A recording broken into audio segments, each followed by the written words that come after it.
Good morning. Morning. Morning.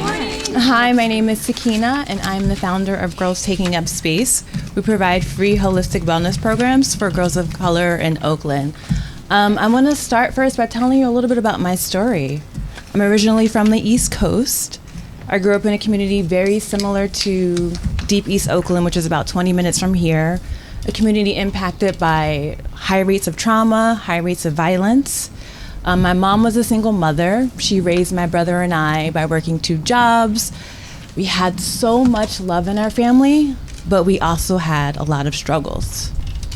I was a deeply sensitive girl in a very insensitive environment. When I was 13, I got an opportunity that changed the course of my life. I got a scholarship to a private school that valued independent learning and social emotional learning. And I got to expand. But something always bothered me. What about the girls in my neighborhood? What about the girls that would never get a chance to see and experience what I was experiencing? Weren't they just as worthy? That question has stayed with me throughout my entire life and is the genesis of Girls Taking Up Space. Girls Taking Up Space is different than many other girls' empowerment programs because we center the lived experiences of girls of color. It was created by women of color for girls of color as a space for them to be their fullest and most authentic self without reservation. Right. You do it all. It's like a hard story. We started our first cohort in the middle of a pandemic in 2020. We had 71 girls apply for 15 slots. We ended our second cohort in March with 100% of our girls saying that they felt like they finally found a space, that they learned how to take better care of themselves, that they felt less stressed and anxious. All of our instructors are women of color doing work here in Oakland to heal.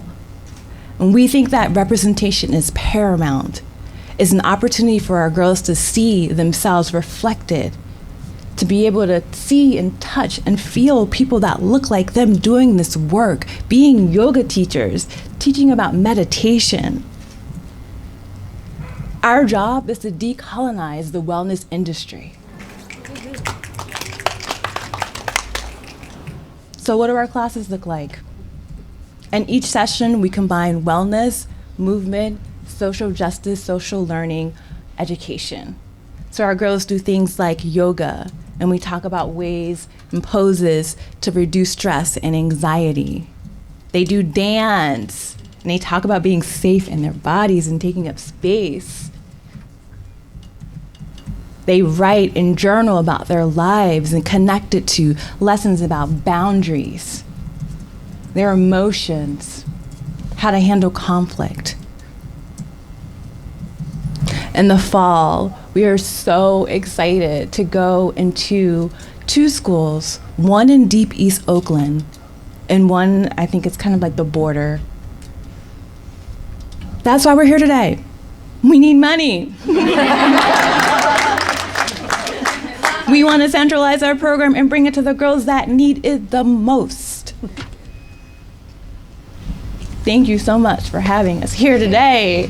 It's just such an honor to be part of this amazing group of women. It feels like a gift.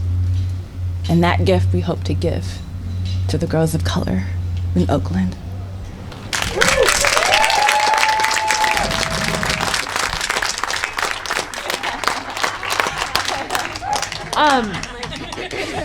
Are you able to pay all your instructors currently? We are, and that's actually a commitment that we have made, is paying women of color for their work. That's awesome. We've had a lot of people say, oh, you can just do volunteers, and we're like, no. Like, that's what women of color have been doing for decades, and no more of that.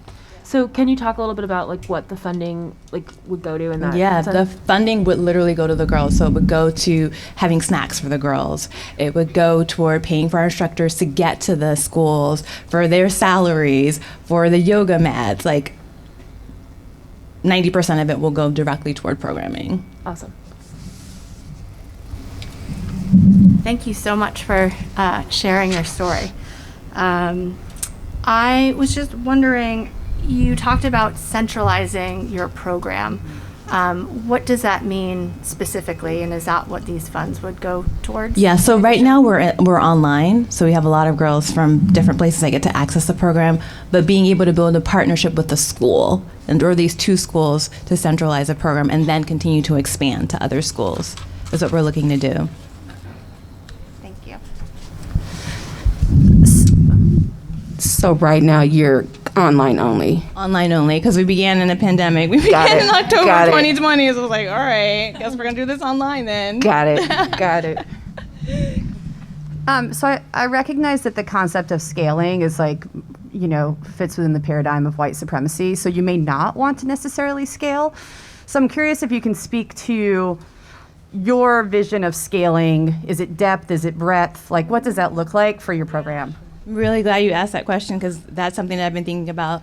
The idea, white supremacy culture is scaling big, right, versus going deep, and for us it's going deep. So for us it's really codifying our model, and then building partnerships with schools and communities. I think that's the most important thing, is that we're not just going into a community and being like, this is what you need, right?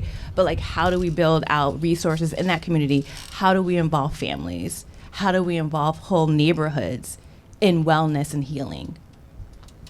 Do you mind if I ask another question? Sorry. If it's online right now, the girls already have to have the technology themselves to access it? They do, but we also provide hotspots and laptops to any girls that don't have technology. Can you talk to us about the ages that you work with? And then additionally, when they start with you, how long, is it a program? How long are they with you? And what is your plan for, teaching these young girls, and then additionally having them become the educators? Great question. So they're with us for 10 weeks now.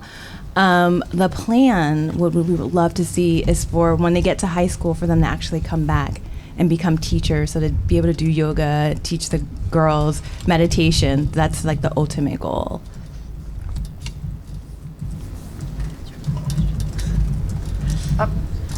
Okay, I'll just can ask people questions all day long, so also watch out, because now I know all of you. I'm going to ask you the same question. What would you do with this funding, and specifically, how would it complement what you already have in place? So the funding would go directly to providing this program in school. Right now we have really amazing individual donors that have invested in us and really believe in our mission. And I always say that they mirror Girls Taking Up Space, because they're really expansive in the ways in which they give. So we have someone who will be able to match this funding. You have a match? We have a match, yes. Mm-hmm. Do you already have a school identified that you want to go to, or is that still in process? We have 2 schools that we've worked with, and those are the 2 schools that I'm thinking about, but I do want to open it up to more. I want to do a thorough process to see finally where we land, because it needs to be a fit, and we need to have support and buy-in from the staff and from the families.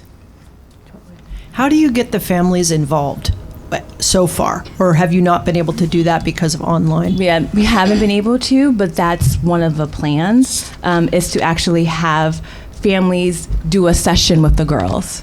So we'll do yoga together on a Saturday with your daughter, or with, we use girls, gender expansive youth as well.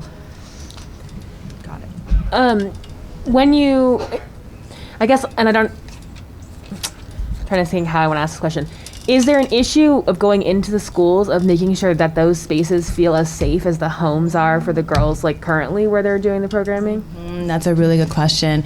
And that's the reason why sourcing is so important, that we have to make sure that the school feels safe, that the adults feel safe, so that the girls feel safe, doing all of these vulnerable wellness activities in that school. Because if they don't feel that, they have a teacher that they don't, that there's not a connection with, and you put them in that space, they're not going to open up. They're not going to feel like they can be authentic and real. What's the criteria for the girls getting into your program, and how many have you had to turn away? That was the hardest part, was the turning away for that first cohort. The criteria was that they had some seeds of exploration, some seeds of wanting to explore themselves and get to know themselves. So it's really like loose, because we didn't want to make it, tell me your trauma story, and then you get a space at the table. But it was, hey, like, have you started thinking about these things? Have you started to explore? Here, we can take it further. If the program's online in the last year, what was stopping you from doing more than one cohort? I understand the need of wanting to have a small group of people in a space like that to like maximize their growth and the safety. But what would stop you from like having two cohorts running at the same time, or three, or something like that? We actually did do two. You did two at the same time? We did not at the same time. We did one in October. another. It was our first one, so we wanted to make sure that we were doing it right, and then Okay. taking the feedback. We did pre and post assessments, and then made changes to the second cohort based on the data we got from the first cohort. And would you ever run multiple cohorts at once? We would. Time? That would be beautiful. Okay. And the limitation there is funding. I'm Funding, guessing. and then making sure again like that we have women who represent the girls, and finding those women. Right. Yeah, I was just wondering, you have a team of 5. I was just wondering what each team member is focused on. They're all independent contractors, and we have one program coordinator right now. Okay. And this is the sun that's like doing this to my eyes, and I'm like, oh my gosh, they're making me cry. Thank you.